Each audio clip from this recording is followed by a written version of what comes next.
About a year ago, I played Command & Conquer for the first time, despite it having been out for almost 25 years. Even though I praised it with great praise, I also highlighted a distinct number of negatives in my 2,500 words of review. A number of people didn't like that at all. A link to the original review is in the description.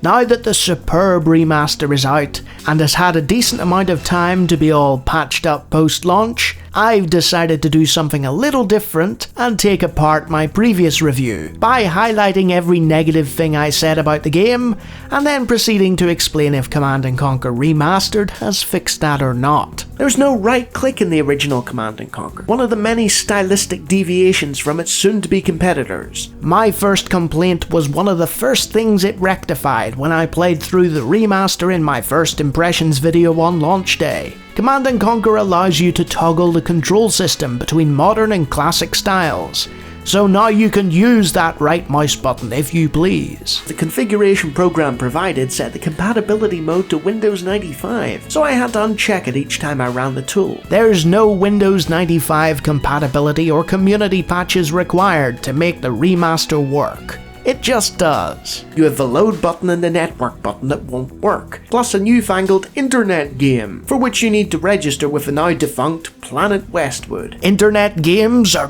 back on the menu, boys. Planet Westwood may be no more, but playing online with or against your buddies is now a thing again. Unfortunately, I didn't spot a skirmish mode in my travels through the menu system. This function is now easily accessible via the menu, so skirmish away until your heart can't take any more Tiberium-fueled mayhem. Unfortunately, Command & Conquer's soundtrack wasn't CD or MIDI based. Instead, they used game files in AUD format, and the space issues meant that the original instrumental version was mono. Possibly the greatest addition to the game is what you're hearing now.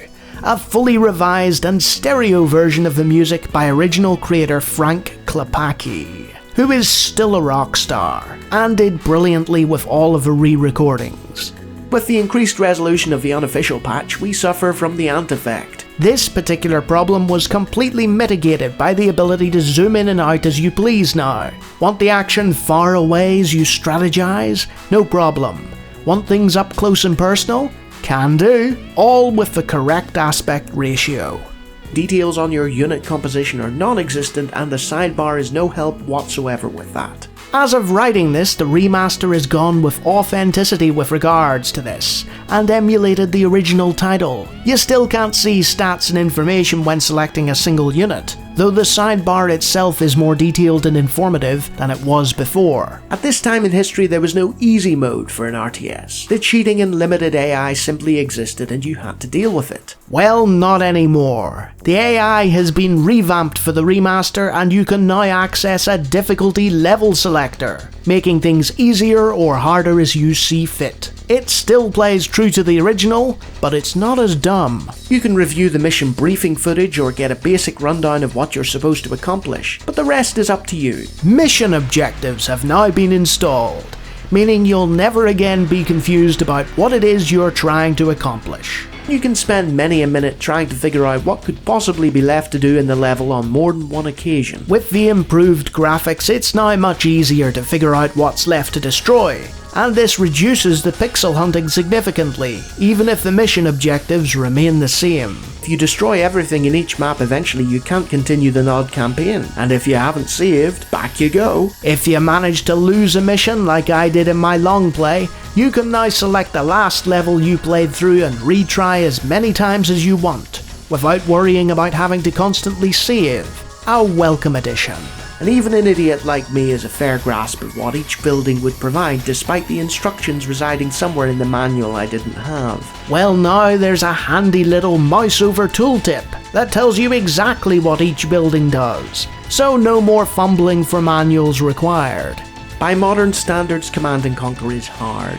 Not with that difficulty selector, it's not. This pretty much annihilates any of my gripes about the difficulty and the campaign in my previous review, so it's the last I'll speak of it. Aside from that, my main complaints were about the AI, the graphics, and the control scheme. All three have been handily rectified by the remaster. There's a very popular old saying, if it ain't broke, don't fix it. By improving and fixing all the things I complained about, the former Westwood devs are inadvertently in my corner on this one. Aside from the lack of attack move that can easily be modded in, and having to resort to AI upscaling for the cutscenes due to being unable to retrieve the source footage, I have next to no complaints. It's rejuvenated the game to such a degree that it's now one of my favourite RTS titles of all time, a place of esteem where a game like Command & Conquer should be. The most important thing the team did though, they found a way to release the source code, and that combined with a lack of cease and desist sent in the OpenRA team's direction, means that even after the Remastered team have finished with this work, the community will ensure that the dawn of the Tiberian Age will live forever. I know this hasn't been your standard review and that I'm taking much longer to pump these out, but I won't be having your protests. I must demand that you and your placard get off my lawn!